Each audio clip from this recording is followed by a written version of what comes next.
Kasalang pulis naman ang tampok na aktibidad ang hatid ng Police Regional Office 8 para sa ating mga kasamahang nasa serbisyo sa Tacloban City.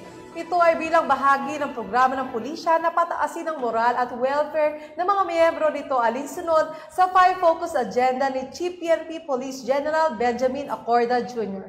Alamin natin ang report ni Patrolwoman Camberley Flores. Love is in the air dahil bago magtapos ang buwan ng mga puso, ang Police Regional Office 8 sa ilalim ng pamumuno ni Police Brigadier General Reynaldo H. Pawid ay nagsagawa ng kasalang pulis para sa mga 50 couples na uniform and non-uniform personnel bilang tanda ng dalawang pusong nagmamahalan dito sa Santo Niño Church, Tacloban City.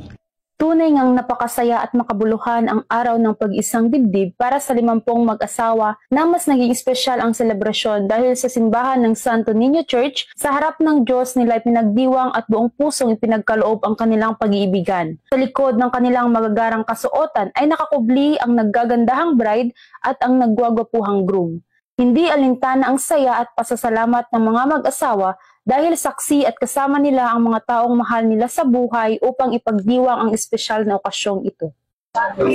Maraming salamat na napabilang po kami sa big event na to at sobrang thankful po kami sa binigay na opportunity po sa amin. Thank you. First of all, I would like to congratulate them for finally they have already tied the knot under the eyes of God. And my wish. Mula dito sa Santo Niño Church ng Tacloban City, ako ang inyong PNN correspondent, Patrolwoman Flores. Alagad ng batas, tagataguyod ng Balitang Pulis.